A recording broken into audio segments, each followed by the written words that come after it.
This is episode 91. And do you know why 91 is a special number? 9 plus 1 equals 10? Maybe. What was your thought?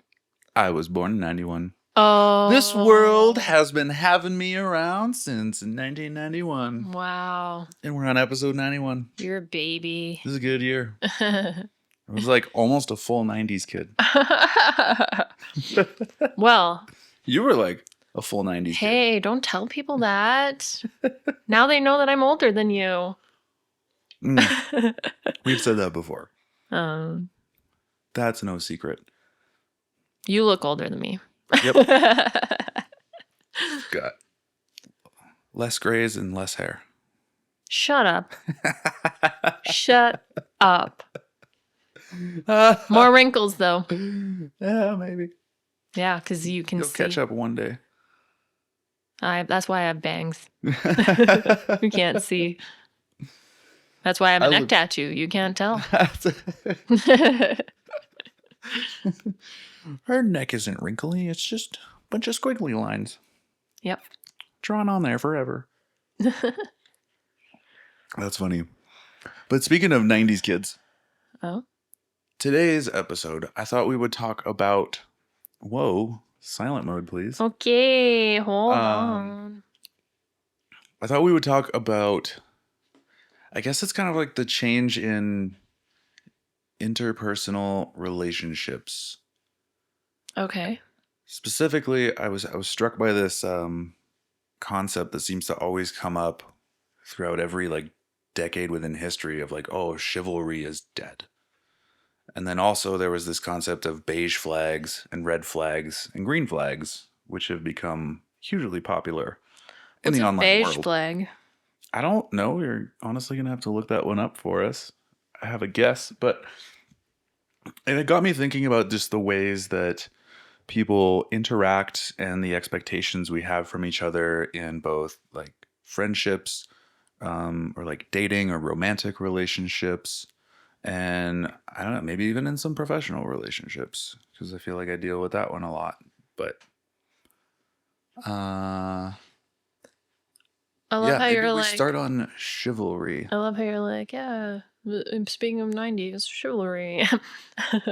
Well, just because like, what am I thinking? Right now, it seems like there's this huge romanticization. Is that a word? That makes sense to me. There's a huge romanticization of like the 90s being so great. You know, like for chivalry?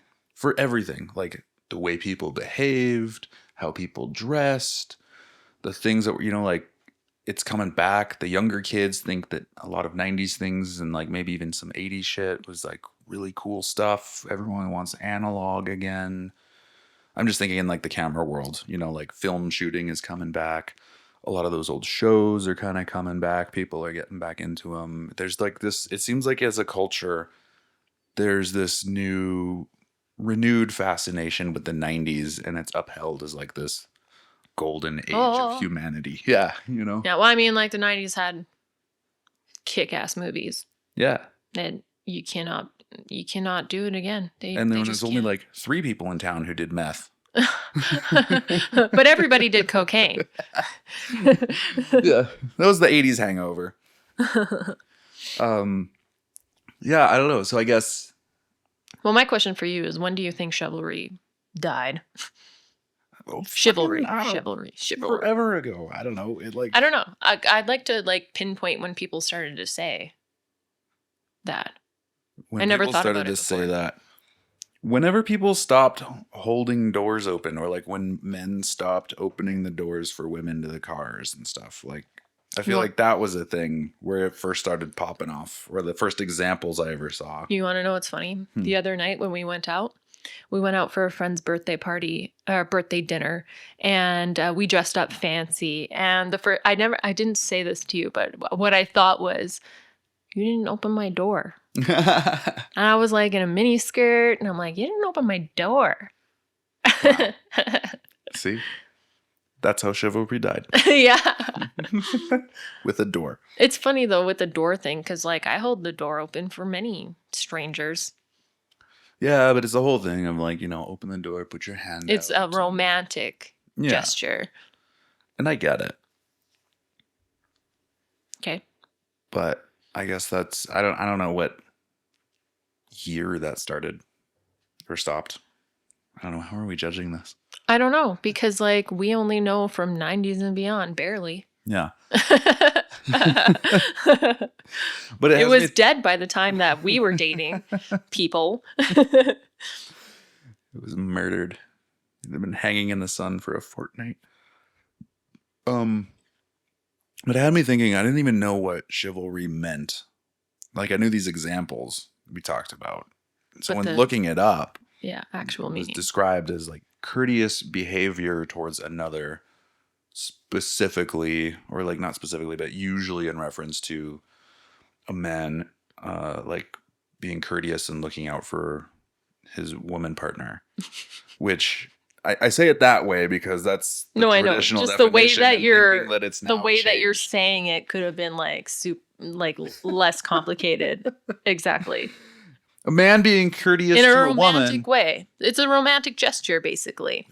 Yeah. Well, I guess sometimes it could be not romantic. Like, I don't know. You would be courteous to a friend. But it was like, okay. Yes. Gotcha. Yeah. Like a lady friend. Yeah.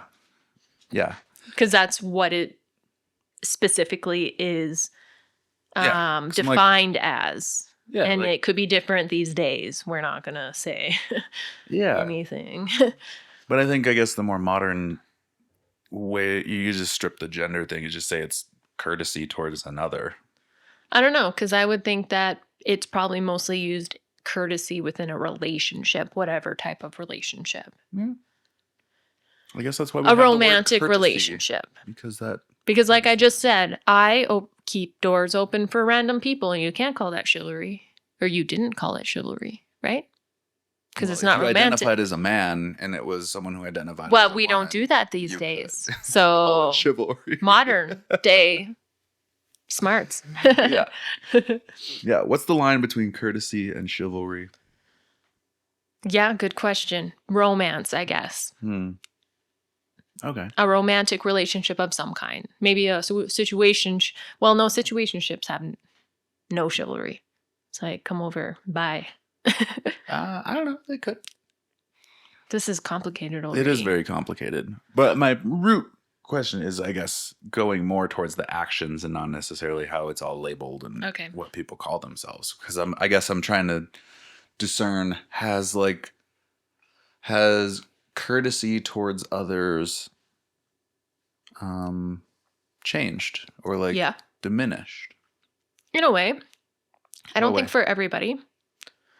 I wouldn't say for everybody. I think if you're just talking general courtesy, there's still a lot of people, again, that'll hold the door open for you, that'll, if they see somebody in need, try to help them out. Like I used to have like non-perishable food in my car when I worked in POCO and had to take the banking shit to the bank, the money to the bank. And it was always in an area where there were people busking or whatever, or panhandling or whatever. So I would give them food, just as an example. And then there's like a lot of other people that are just fearful of other people and or there's people that just have no fucking clue about their surroundings or the fact that there is somebody behind them. I especially think that's annoying because you looked at me, I'm literally right behind you, and you are just letting the door close on me. That just happened to me the other day. And it's like, not like I expect people, if I'm a distance away, I don't expect anybody to hold the door open for me, but I'm on your tail and you're letting it just fall flat. So just people have no situational awareness either. A lot more, I think, these days, because there's so many distractions. Mm-hmm. And so they're not thinking about other people. They're not looking around. It's like walking in the mall and people are, or walking in Disneyland, and people have their strollers and they're like busting through people, or they're walking on the wrong side, or they're fucking stopping in the aisle, So I don't know if that comes down to the chivalry, but it's I think chivalry can also be a little bit of that situational awareness and being present with what's happening around you and what you can do for the people around you that might be super basic, like keeping the door open or helping somebody in need. So yeah, I think that it's tough these days. But I definitely also think there's a lot of people that grew up with manners. You know, Yeah. I don't know. Even I'll give some young people credit too, because, you know, the Gen Z that we hate on so much, there are a few people that we know that they were just raised right. So they are aware and they do think about other people. I think that maybe that the word chivalry, it always makes me think of medieval times and just like my lady kind of thing, my this, that, or whatever. Well, it does come from something with knights. Exactly. Yeah. Oh, fuck. Where was I going with that? Chivalry makes you think medieval and knights and my lady. Yeah, when it's really just like what kind of care you can give to other people, being conscious of other people. I think when we think of chivalry, it's such like a bougie word. And I think we should take it down a notch and just have it be a courteous word as it is described. Yeah. Having common courtesy for exactly those around you. Yeah. And then if you want to get into the details of it being romantic, I mean, I think it's silly for anybody to expect something like having your door open all the time or I don't even know. That's just the main example that's always come up with chivalry, right? What are other things? But you know, it shouldn't be expected all the time. And why can't it be reversed where we can do that for that other person too? Yeah. I mean, yeah. Yeah, I guess breaking down I think an interesting transformation, I guess, of the act of chivalry. We'll not say the word, but the acts that are now considered chivalrous. I like that it is evened out a little, because like I guess the connotation of chivalry has always been man doing something for a woman, and that's something. Like, especially if we're going to use the open the door example, I'm like, well, throughout history, and the only times I really see that is like a fucking doorman paid servant who opens the door for people. You know, it's not like there's wealthy couple and wealthy man gets out and opens door for wealthy woman. No, he pays a servant who opens it. And then when it's used in pop culture in characters who are not wealthy, it's like they're trying to postulate themselves as having some kind of class or wealth by mimicking that behavior, you know? And so to me, that at least that specific example when tied to chivalry, I've always thought of that similarly in a very old-timey sense of like, oh, you have hired help who do things like open a door for you when like you can open a fucking door for yourself. Yeah. You know, like, I don't know. I feel weird when someone opens doors for me. Like going to fancy hotels and someone's like, "Oh, can I take your bags and can I this?" I'm like, "Bro, I got it." Yeah, if there's somebody specifically, that's their job. Yeah, I do feel the same way because I'm. But chivalry in that regard, like, because people often point to those kinds of examples when like a man has not behaved like a butler does to a wealthy person. I feel like I hear those examples a lot. Can you explain a little bit more? Because I'm getting confused. Well, I'm thinking specifically of the open doors. But butlers or like paid or like taking help. luggage or like. Huh? I got lost. So like, well, that's just the examples of chivalry we've been talking about and. But you can't. And the ones that we think of. But it's not chivalry when it's somebody's job.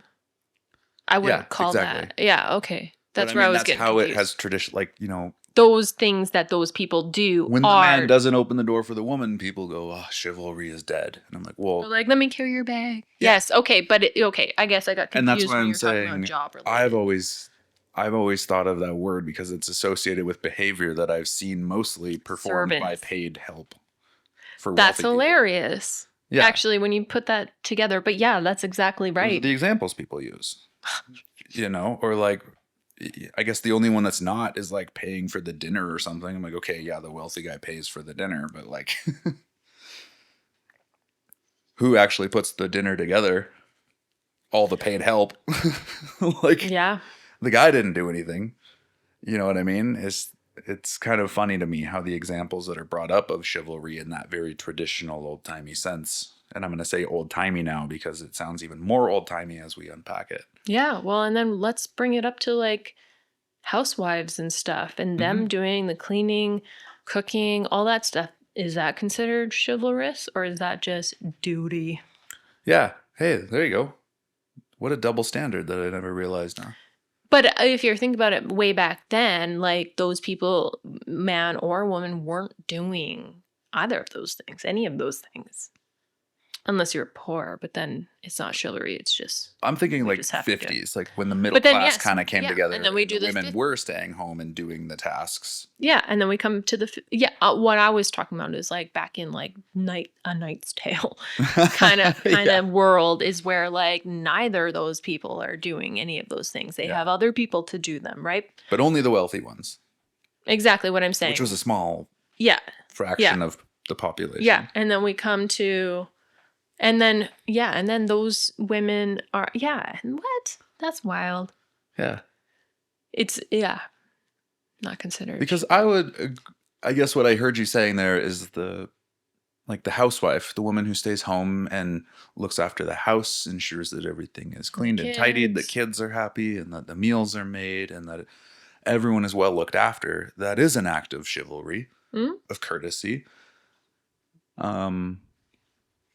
Yeah, just the same as man making money to buy the things that they don't have time to produce in-house. This could go That's really interesting. deep. Yeah, it already has. Yeah, I mean, it could go deeper. Oh, that was, instead of chivalry, that's duty. Right? And is that kind of sad? Yeah. Yeah. Duty and expectation for some. Yeah. So, Well, it was expectation, I guess, for a long time. Pretty standard, but yeah, now it's changed to not necessarily an expectation, but who's going to look after the house if no one's looking after the house? crackheads? We got to pay someone. That's a crackhead house. I don't know. That's the guy. Yeah. But I guess courtesy and I guess, yeah. Care. When I think of courtesy, it's maybe courtesy to me is those things that extend beyond a normal expectation. Well, yeah, you can. Yeah, it's I think the same as caring about people and wanting to make people happy, so you go the extra mile, like for certain things. Yeah, but I would say I don't even know that it has to be an extra mile, so to say. Like even just the thank you, the acknowledgement, like. I feel it's something I felt in our relationship where there's times when we just thank each other for doing things that are done, like, mundane. Hey, thank you for getting the groceries. Thanks for picking that thing up. Thanks for cleaning the garbage. Like, yeah.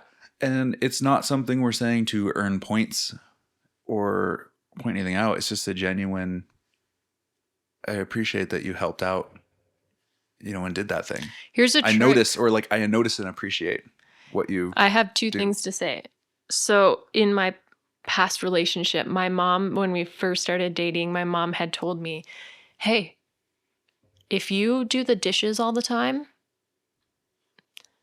and he doesn't, at the beginning of your relationship, you're going to be doing the dishes for the rest of your relationship.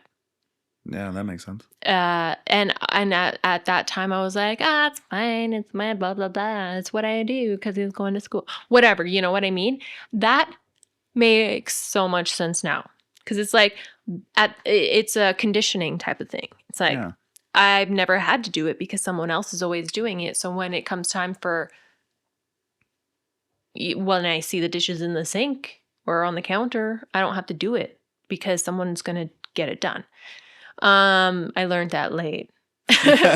But I love it. Like, my mom has so much, I feel like I talk about her a lot because, she has so much great stuff, like life lessons. Second thing was what? Shoot. Oh man, I have such a bad short-term memory. Yeah.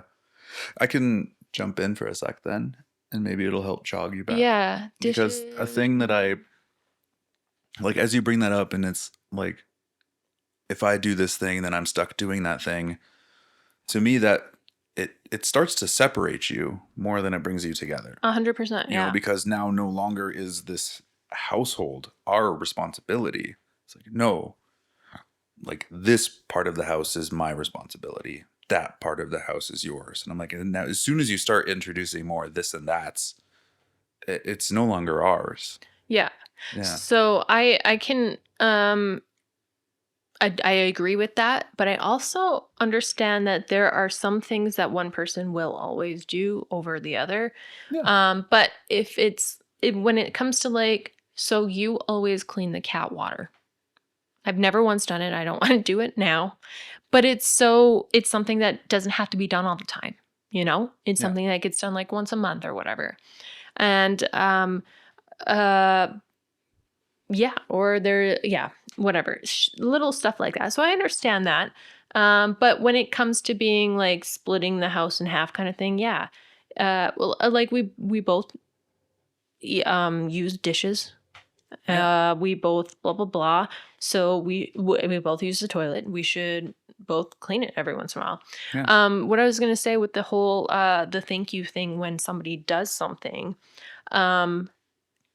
I know that there are some people, and I've felt this in past relationships too, where it's like when that other person finally does something that you've been asking them to do, they're always like, "Well, uh I expect a thank you, or I am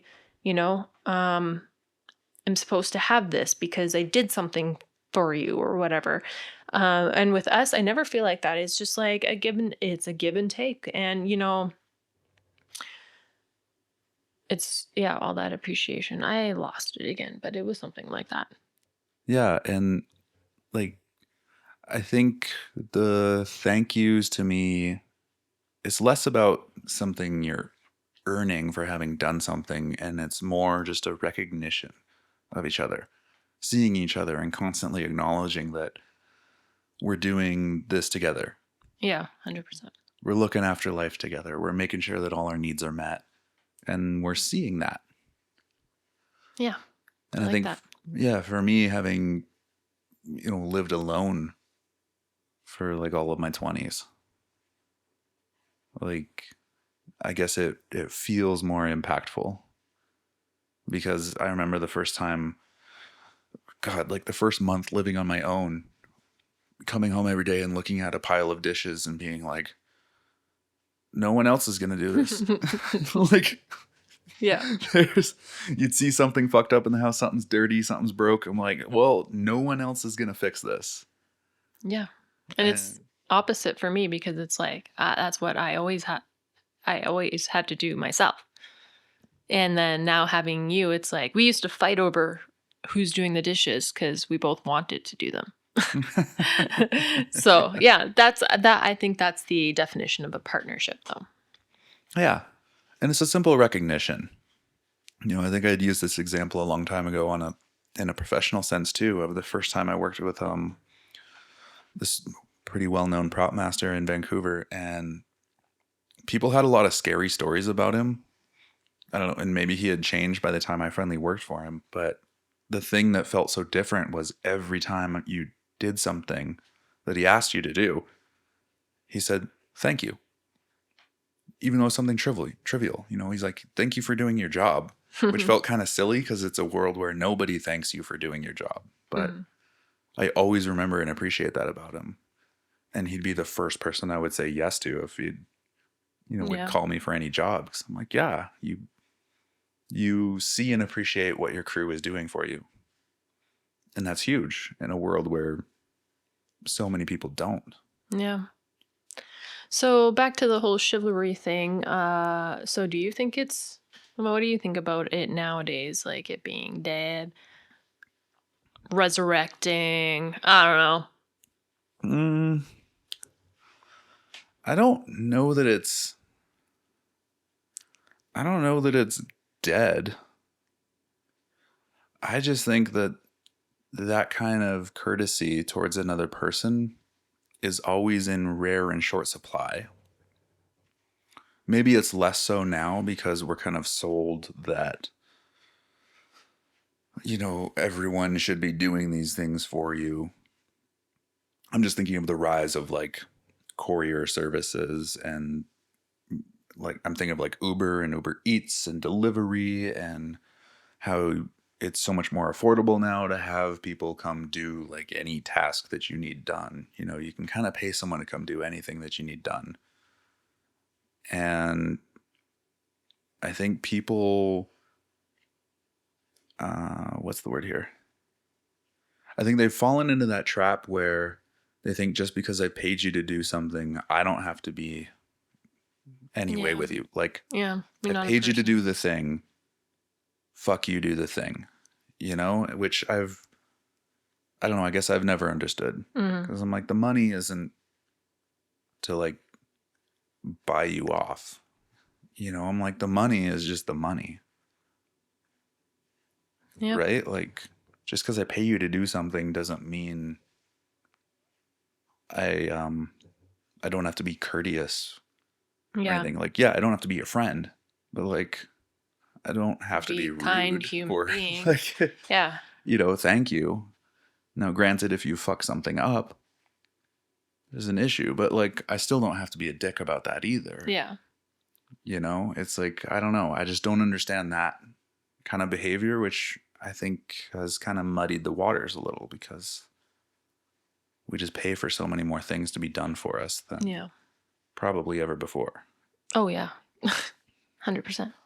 Yeah, because you think like if you, were impoverished and you didn't have money to pay people to do things, you would have to ask people out of the gratitude of your own heart and their own empathy and care, right? So there was some currency there, and like you got to be nice to people, you got to make friends with people, and treat them well because you don't have money to exchange. So you better have something to offer in form of friendship or kindness or whatever. Um, so I think that's maybe it's kind of killed it a bit. Cool. Yeah. Then I don't know. I think the one I haven't encountered it, but the one that I don't know, I still find bizarre because I've talked with people over years, over like all my adult life about this, but like paying for, paying for dates, and that expectation traditionally had been that the man pays for, the meal or the activities, like whatever you're gonna do, like the man pays for the dates. And I will say that I think that's one area where I am still a bit old school, and I kind of You are. appreciate and like doing it. Not out of any flex or anything, but just I don't know, it feels nice. Yeah, and that's something that I've when it comes to like money splitting or sharing or letting someone else pay for, I've I've struggled with because I grew up where that wasn't the case where the expectation was someone else supposed to pay for you. It's a give and take kind of thing.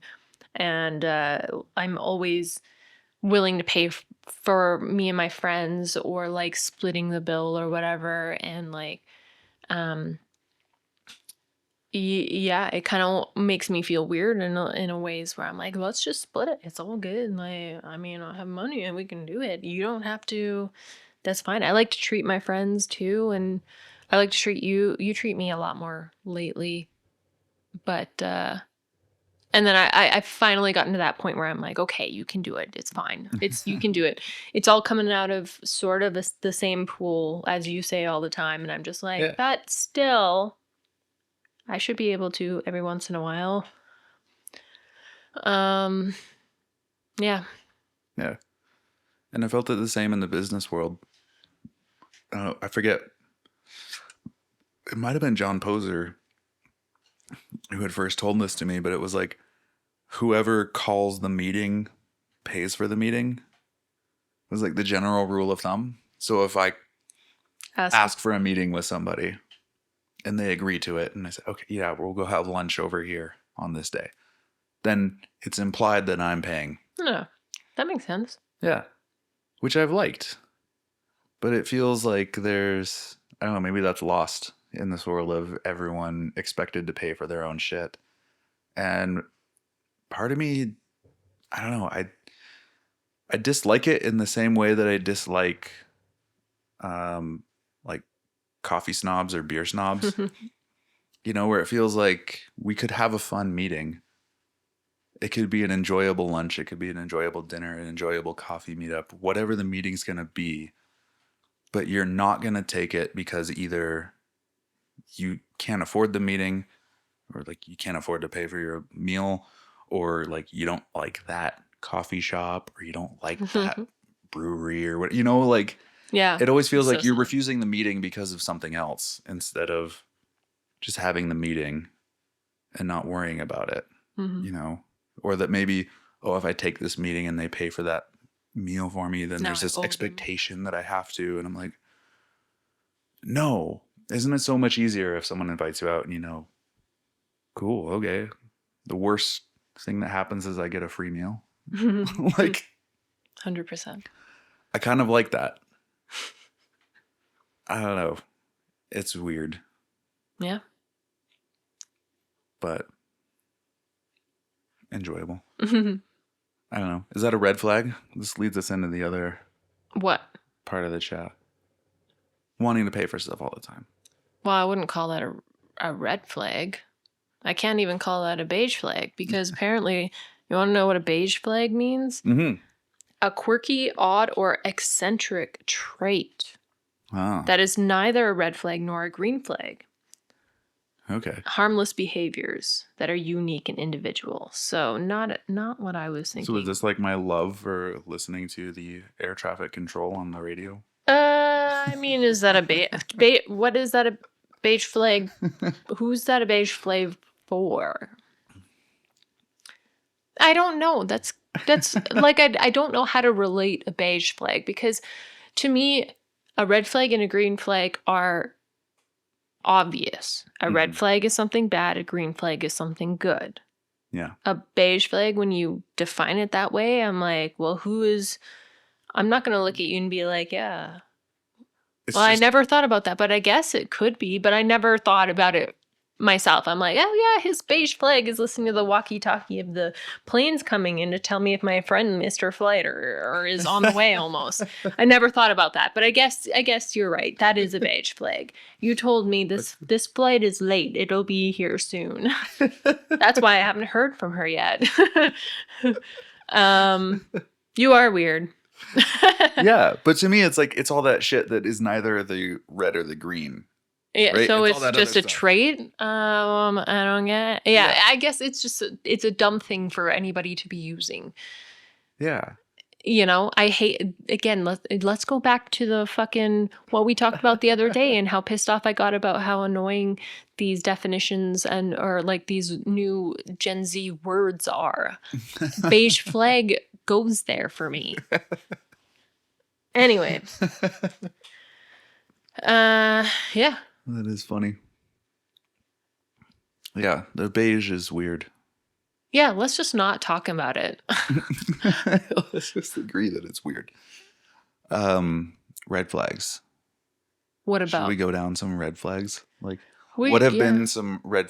We can go with just experienced or maybe even, I guess, heard of where you're like, oh yeah, hasn't happened to me, but that would be a red flag. Can you start? Because my red flag for my me, brains aren't working. Any girl who claims that she dislikes drama and doesn't want to be part of drama because it means she is for sure 140% involved with drama and probably a big source of drama. She is the drama. Yeah. You know what? It's funny that Red you flag. say that, because not only is that for dating, or like, like dating people, but I've heard that a lot with new trainees coming on and Oh, going interesting. through the interview process first. And that Really? being, yeah, my bosses have brought that up before. And then they're like, well, okay, so this is what they said. Tell me if that's true, kind of thing. Because like I'm the last Is this line of like, defense. sorry, I'm thinking like, because you've had people who came through and said their last place was like toxic. Or full Toxic, of, yeah. Okay, so those people who, okay. Yeah, so if somebody Red is flag. if somebody brings that up first of all, if somebody brings that up in the interview process, yeah, huge red flag. Because I don't know about you, I'm not going into an interview being like, yeah, the people I worked with before were super toxic. Even if it was, I don't bring that to my next employer. Yeah. I don't say, hey, this is I'm not 100% honest about, but I can be honest about, hey, yeah, like it was time to move on, kind of thing, blah blah blah. But I don't say, oh yeah, there was a lot of drama, it was a boys club, it was toxic, I didn't get along with certain people, blah blah blah. You know what I mean? Mhm. Yeah. And then so what happens if they, or because we're not going to judge people 100%, because we want to see what happens once they get face to face with someone. Yeah. So when they come to me after and they're telling me every little detail about things, okay, so work related, saying toxic stuff, red flag. Another red flag is when people, I'm going to talk about work. Maybe it's also could be when you're first meeting somebody, but another red flag to me is when people give you their entire life experience, their whole life story the very first time you meet them, especially when you're first bringing them on at work and you're doing training or whatever. That is a very big red flag to me, because it's like those people don't know who not to talk to. Like you don't tell your clients your life. You don't tell your clients anything about your life. My clients don't know shit about me. They shouldn't know. Whether it's good or bad, they shouldn't know, And if somebody's going to tell me they are 1 year sober and used to be in a psych ward, yeah, that's a red flag. Like the biggest red flag. And that is a true story. It happened. Yeah. Man, I don't remember that one, but that's funny. It was a while ago. Because, they didn't go past that day. Yeah, that is. I will say, yeah, I agree with that. Even on a date, it makes me think too of someone who talks so much about their ex or like family drama or something. And I'm like, cool. Like, we all have that. But I think we want to start off by finding what are the things we have in common before we begin to introduce our trouble. Yeah. And why does it have to be, how is that a bonding topic? And why does it rule your world? Have you heard of trauma bonding? Shut up. You can't trauma bond unless you learn something about someone else and then you. But that's exactly it. It's like the enemy of my enemy is my friend kind of a thing. But I think there's a much gentler way to introduce trauma bonding. I think that is sort of, actually, people like that are narcissistic. People who talk about themselves and their life stories to people they don't know at all, especially when it comes to work-related people, are narcissists. You know what makes me think in a way, though, of people not able to take compliments. Hey, that's me. I'm better now, but... Yeah, me too. And that's why I think of it, because if I was unable to take compliments, I would look for almost like a secondhand compliment or like good job on dealing with that tough thing. Like I would want to bring up something that's kind of painful or difficult for me because I'd want someone to like validate something about it, but they're not really validating me in something they like about me and appreciate about who I am and what I do. Because I'm just associating with, oh, here's this like Make me feel good thing that still. sucked. By But, the way, like, this happened. Tell me I'm okay. yeah, Yeah. but because I've never this sucky thing happened and you tell me that like I'm okay and I'm good despite this sucky thing, like I don't know, this maybe doesn't make sense when I say it out loud, but I understand how that feels, but I will say being able to now just say thank you to a compliment or appreciation, and also not having to feel like I have to turn around and give somebody a reciprocal compliment to like even it out. It feels nice. Yeah. And it's like I think I understand a little bit more about why some people will maybe kind of hide behind that or use that struggle in their life to fish for compliments because either they didn't receive or they haven't learned how to receive. Yeah. I guess both. Well, I'm the same way in a way where, like, you're talking about where someone's like, I need someone to give me more validation. Me personally, I'm like, if I get complimented on, I don't know, staging well, I'm like, oh, well, I mean, that makes sense to go there, and I thought it looked good, so yeah, you're welcome. Or if somebody compliments on the way I look, like I said the other day on another episode, is where I was like, yeah, I got this from Winners. Like, I don't talk more about myself. My hard time is wanting to give somebody I don't know, give somebody something from that compliment. Like, they gave me a compliment, what can I give them back? Well, I got this from Winners, so if you wanted it, you could go find it at Winners. Or like, I like staging it. And well, like, I mean, it made sense for that blanket to be laid that way, and now you have an example to do it in the future. You know what I mean? That's my thought process in the way of things. But then there are people where they get compliments and they're that narcissistic side. Narcissist is the thought that comes to me, because when you're so obsessed with yourself and validation, that's the word that comes to mind. I will challenge you. Okay. When people compliment you on something, try just saying thank you.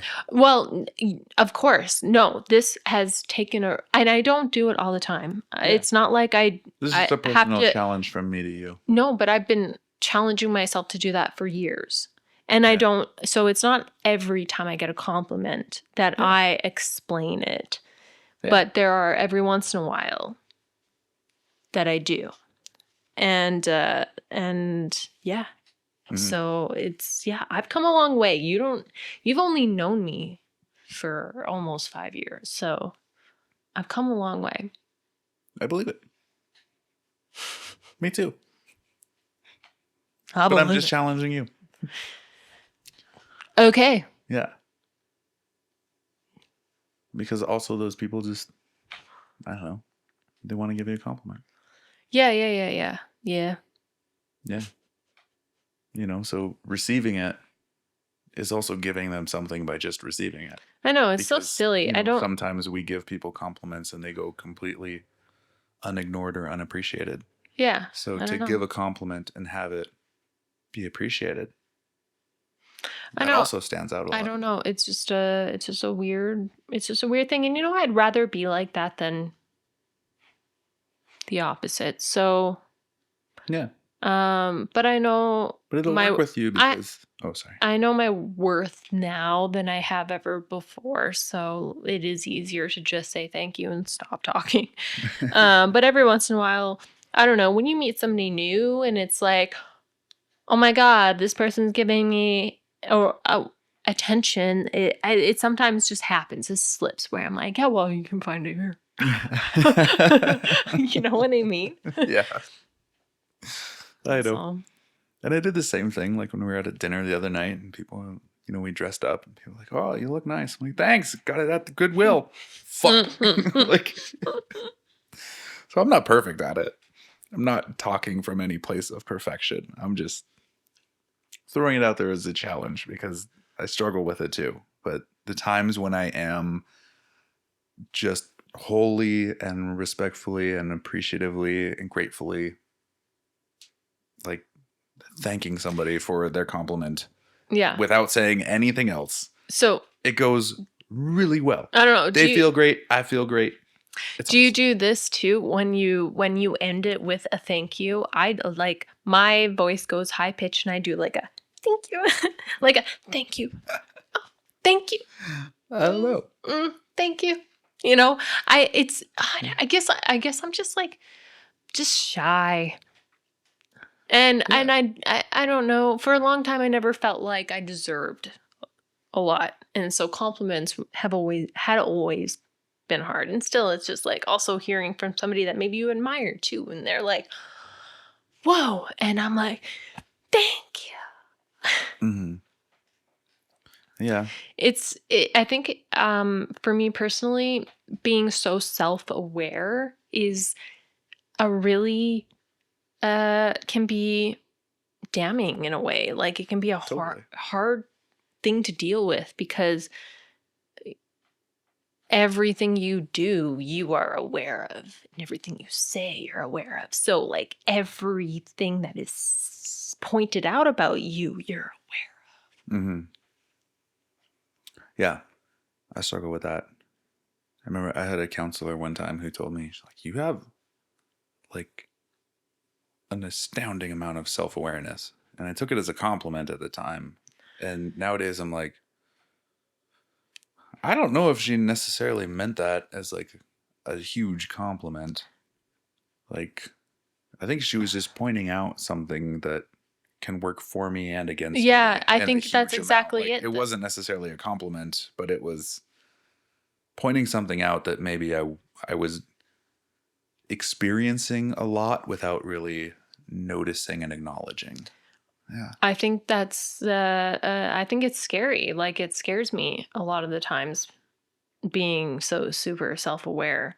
Yeah. Because you go into another dimension some days where it's like, who am I? Where am I? What am I? I think a lot of people think about that, but to the depth No, that no one I've thinks about that. felt it, I don't know. I've thought about the depth that I felt it is like a lot of times when I get to that like trance stage, Mm-hmm. I feel myself right here And she's pointing and to her nowhere third else. eye. And like Yes, sorry. forehead. My third eye. I feel myself up here and nowhere else. Mm. And that scares me because when I'm up here, everything is so clear. Hmm. Everything and everyone. And I don't know what to do. And I think that's why like death scares me because I don't want to feel you know what I mean? And I'm super duper afraid of that. I just want it to be easy. But regardless of that, and then just being aware of everything that's going, it's just a different level of awareness Yeah. and feeling and being. It's empathy. Mm-hmm. It's huge empathy and like feeling. I think I lost a lot of it after high school when I became an adult and my brain developed all the way as much as it would go. But feeling emotions of other people were so overwhelming to me at points back in the day. Like I don't feel that way anymore, but I also don't see a lot of people. Mm-hmm. But yeah, just it's over it. I'm surprised I don't have anxiety. Yeah. I'm lucky but I also know how to control myself because I've been in situations as a younger person where I have taught myself to control. And that's why I have a hard time crying. As an example. Well, that took a long Yeah, sorry. We went winding from one turn thing to the away. other thing to the other. Like that's why I like this is I have a hard time coming to our podcast and talking unless I'm set up for something because as we've heard a lot, my brain stops in the middle of something sometimes. Yeah. But you know what I mean? And then sometimes, like, if I feel really or not just feel, but if I think really specific about something, I can carry it on. I wanted to add on to that, like, self-awareness and accepting compliments thing, though, because,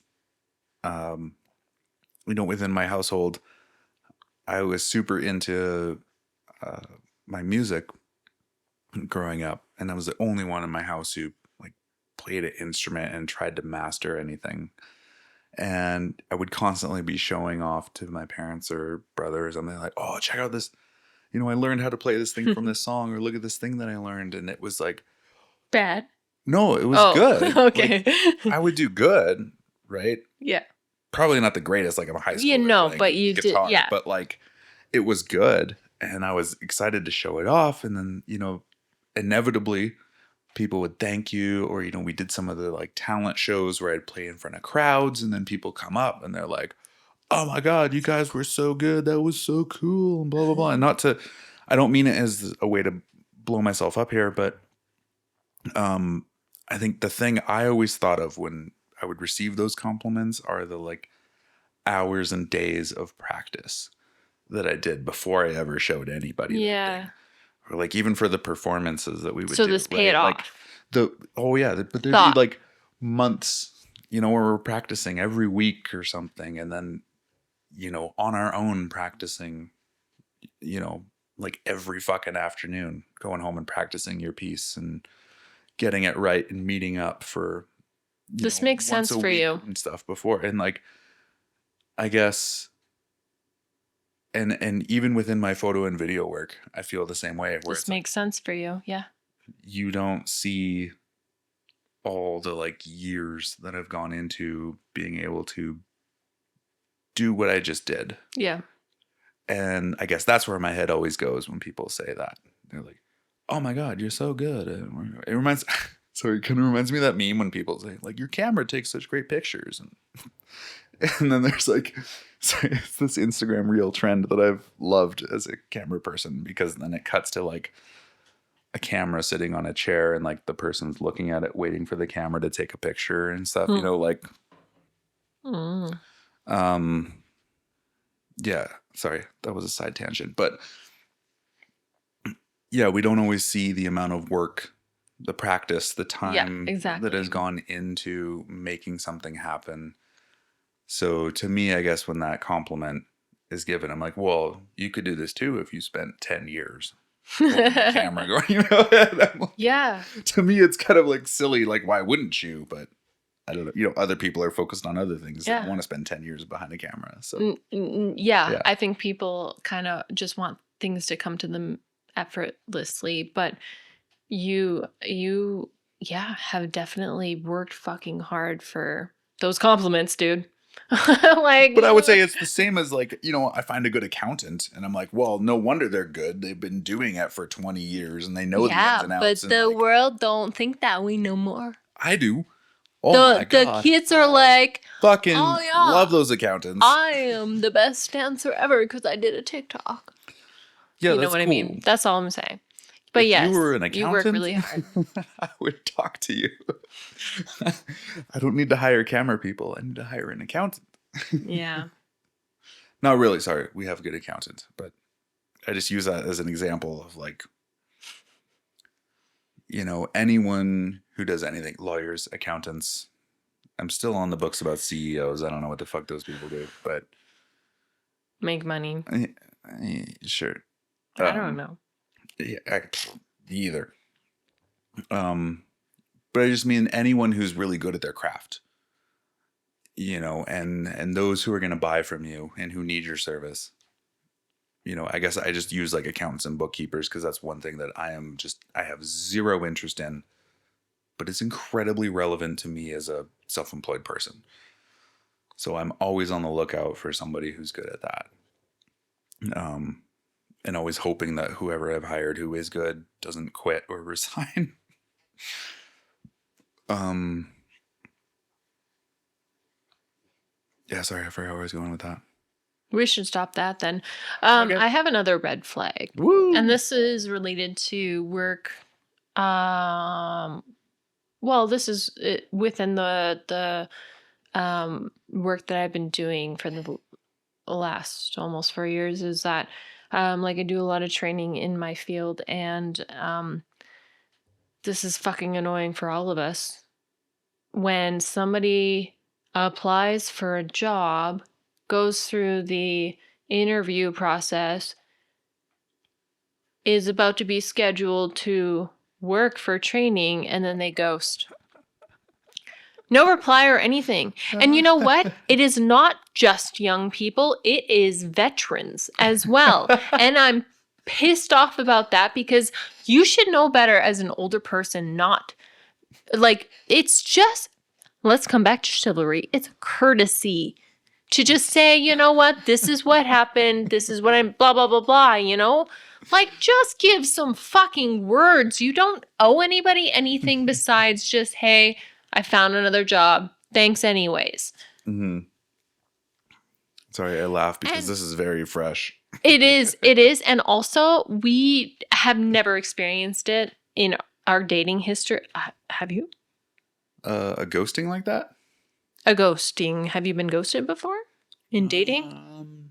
Because I'm about to say that. I don't think so. Okay. So between you and me, we have never experienced it in a dating experience before.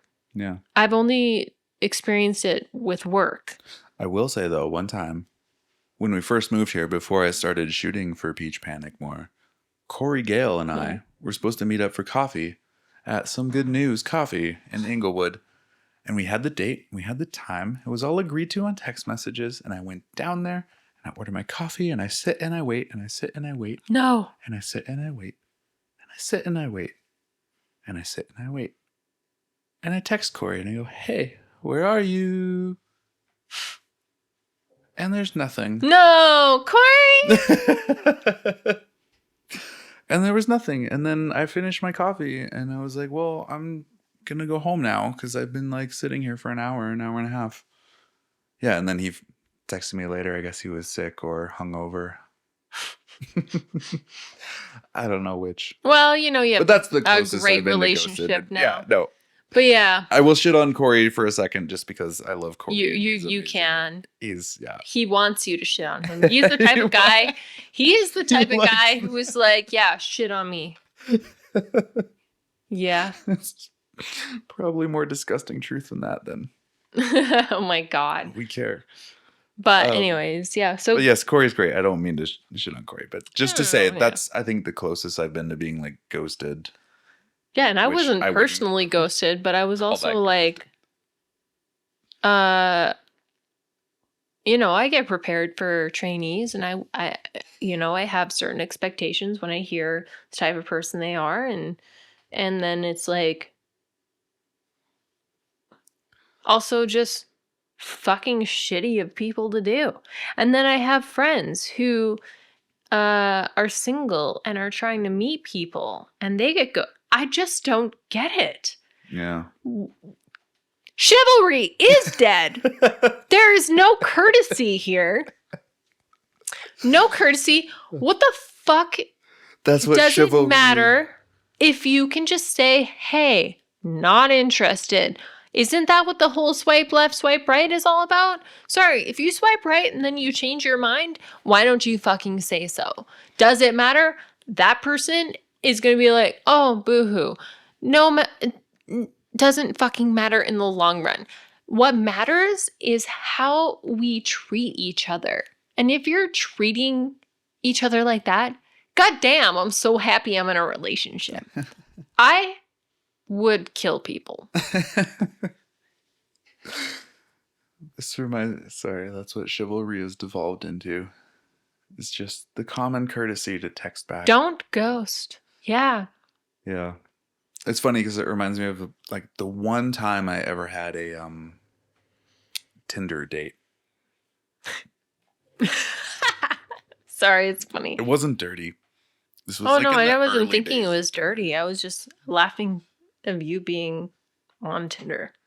Yeah, you know, I was like mid-20s in Vancouver, single. How do you meet people when you work in film? I don't know. I was like, let's give this a try.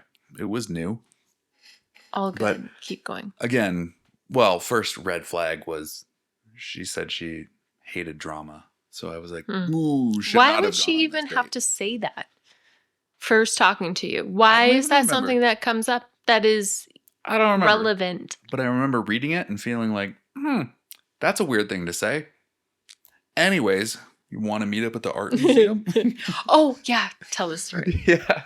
So we go to the art museum and we're looking around us. She had professed that she loved, oh man, now I can't even remember the artist's name, but he's a Japanese guy.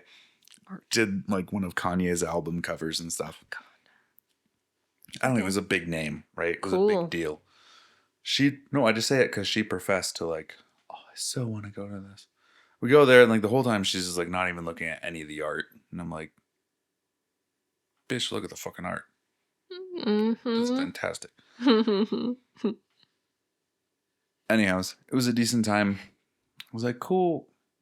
Like, I think I had thrown out the idea of going and photographing or doing something together as a second date, right? So it's like, I don't know.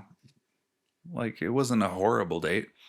So let's see what a second one would do. You don't know what's better. But then I got busy, right? And like, didn't message or like schedule a date within 2 days or something of that date, right? Okay. And got this message. I'm like, so what the fuck? Like, oh, immediate anger. you talked all about like having the second date, but now you haven't like messaged me to set up the second date. I was like, I remember I like immediately just wrote back, yeah, this isn't gonna work out. Yeah, like, I love that about you. I was like, straight up, just, are you kidding me? Like, that's a scary person. I'm sorry, I'm not gonna be on the phone with you 24/7. Like, I'm working in film. You're smart. My schedule's nuts. Also, if you're the type of person who's gonna come out of the blue and just be like, oh my god, we had this amazing date yesterday or the day before yesterday, and you haven't scheduled the second date yet, like, what the fuck's wrong with you? I'm like, wow, I can only imagine what happens if I leave a fucking dirty bowl in the sink or something, right? Like, just, this is how you're gonna treat me? Like, we're not even dating. Like, we went on one date and you're already talking to me like that. One day that you Holy didn't even fuck. you didn't even pretend to be interested in. One day you didn't pretend to be interested in. Yeah. Not you, her. Yeah. I know. And I was like, yeah. Aren't you lucky you have me? Because our first date, I'm going to call it our first date. It wasn't supposed to be our first date. It was supposed to be just like, well, it became our first date after I broke up with my ex. But before that, it was a planned excursion to take. Stop making it sound like cheating. No. A planned excursion. It was a photo shoot. To take photos of plants at a place. Yeah. But we already talked about this. If you want to know, go way, way, way, way, way back to the beginning of Paradings. It's I'm not within gonna the first 10 episodes. Yeah. No cheating around. But no, it wasn't.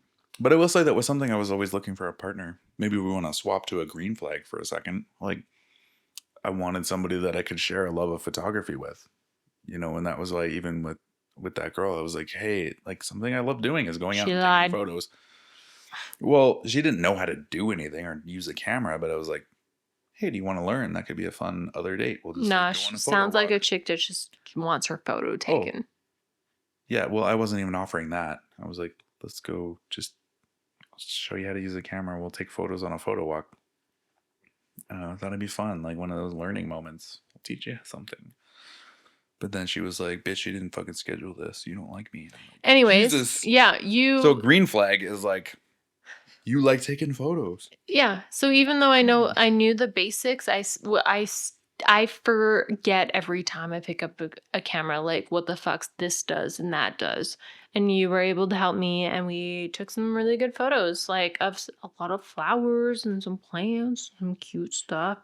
And your face. Well, you took photos of me. Yeah. Because I like you. Thanks.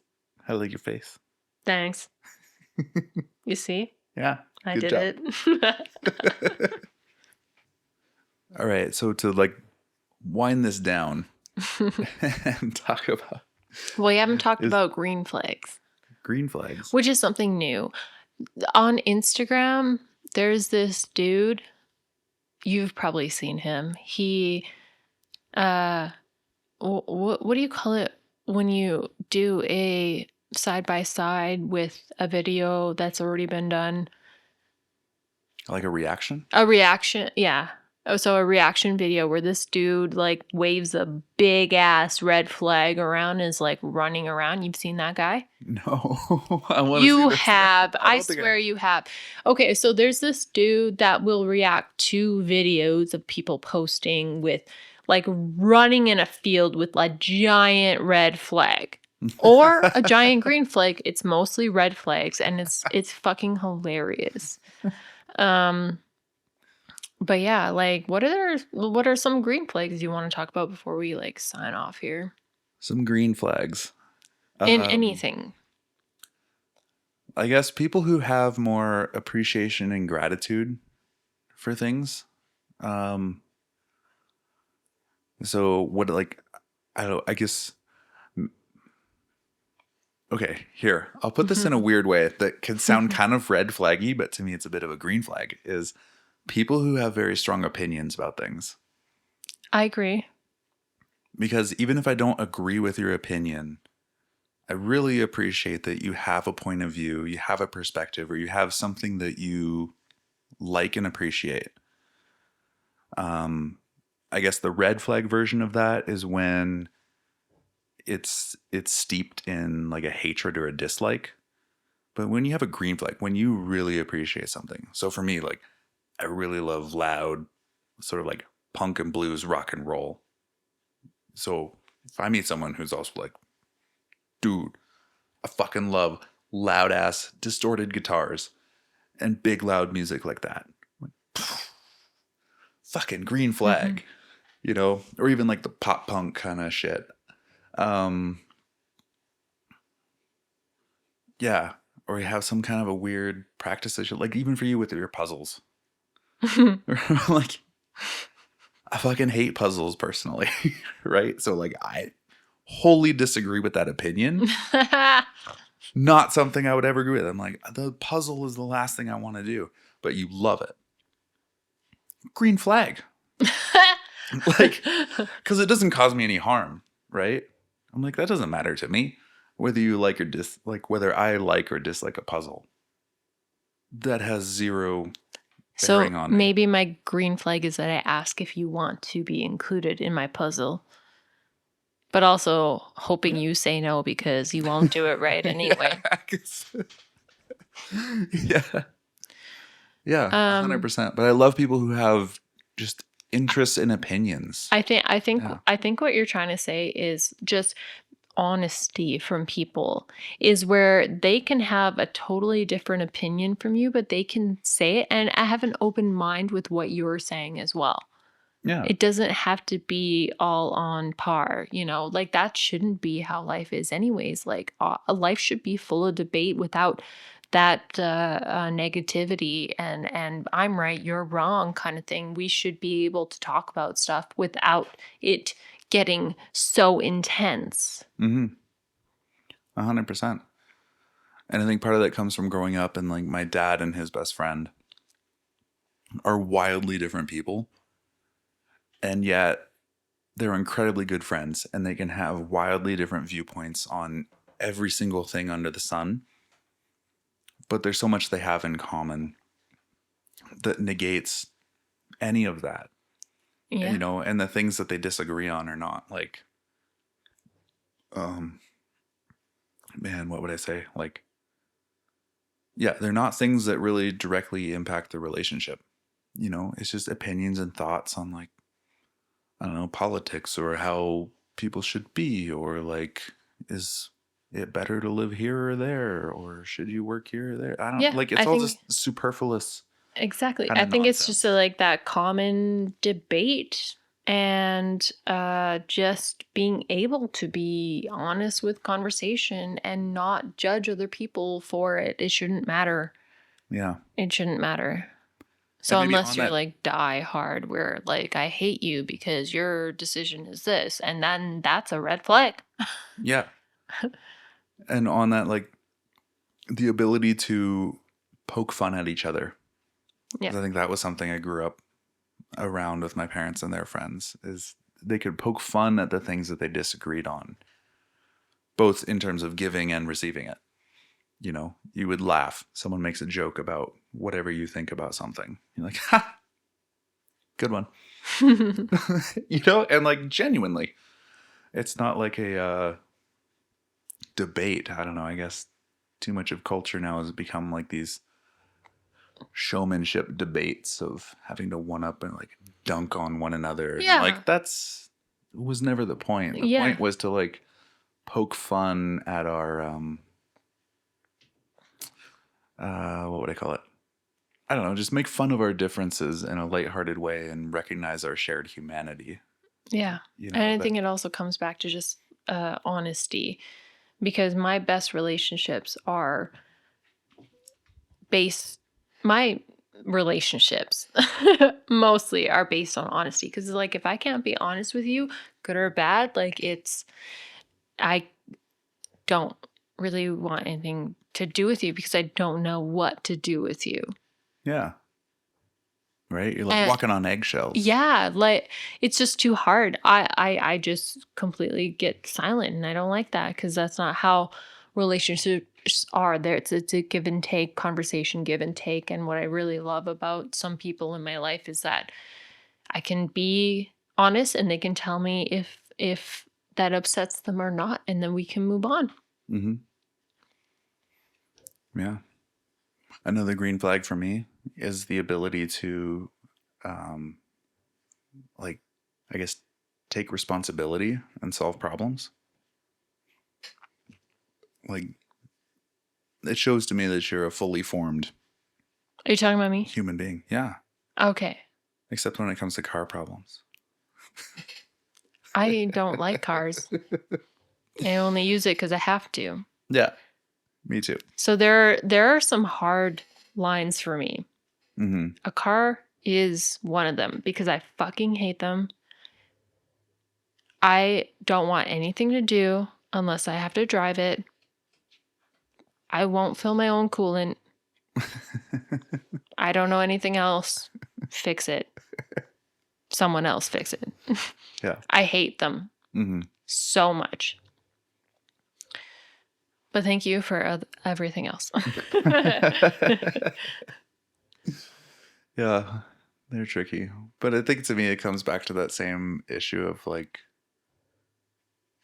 you know, the first time living alone, realizing when there's something that's wrong, who's going to fix it? If there's dirty dishes in the sink, who's going to clean them? If the car needs an oil change, who's going to do it? Like, the thing itself isn't going to change. And I think all too often, a lot of people just, again, use that as some kind of an excuse.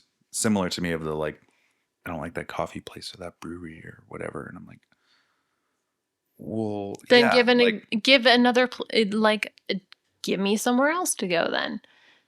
Don't just say I don't yeah. like it. Where else would you like to go then? Like, you're not giving me options.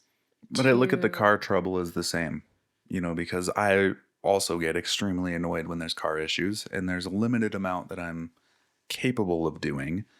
And yes, I hate spending money on cars. And I kind of laugh because every time I go into the mechanic shop and I'm like, here's the problem. And then whenever they call and they say, hey, here's what it is, and here's the bill, and you can see them kind of like wincing, bracing for the like, well, fuck you, blah, blah, blah, like expecting some kind of a chew out. And I'm like, okay, well, do it. You know, I don't know that because I don't take the car anywhere. Yeah. But, you know, I have to do that on Saturday. And I was going to ask you, like, what are they going to tell me that I need done that I should say no? I don't know. I have Because three things, and I'm going to say if it's outside of these three things, I'm saying no. Well, depends on what they say. Because I guess the thing I know enough about cars is that there are things that they will spot early and they're genuinely trying to help you. And they're saying, hey, I know this isn't a problem right now. You could probably get away with not doing it for another year, but like, we're in there. We should do it. And it's very easy to want to say no because you're like, man, I'd rather not spend that $500 right now.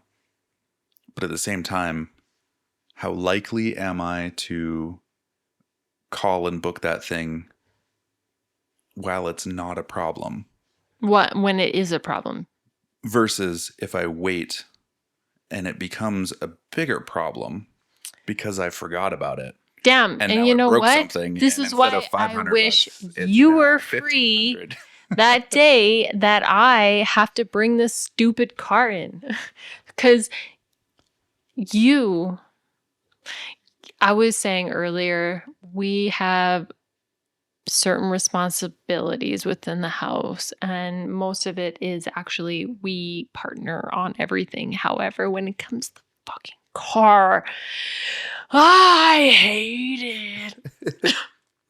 And you need to make all the decisions with the car, and now I gotta do it myself.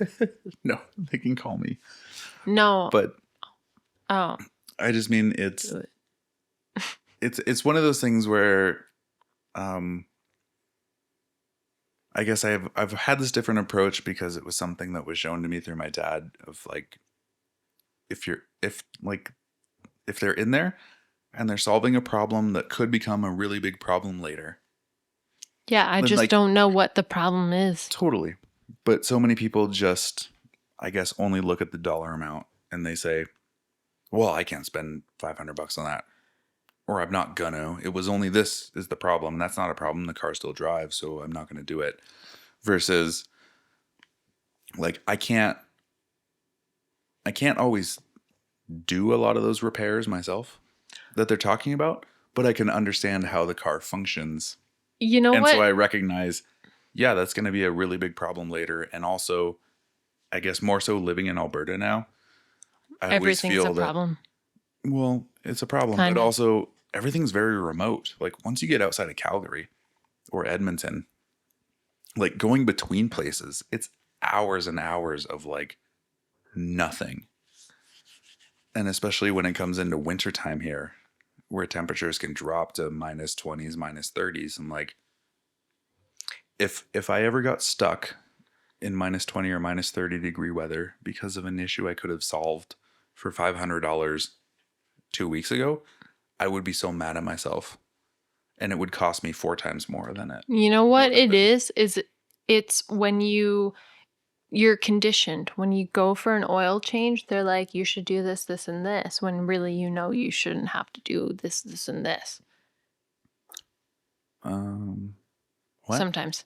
When you go for an oil change or whatever, and they're like, you should change your filter, or you should do this, you should do that. And I think that's the conditioning where it's like, oh, they're trying to make me do something that doesn't need to be done now. But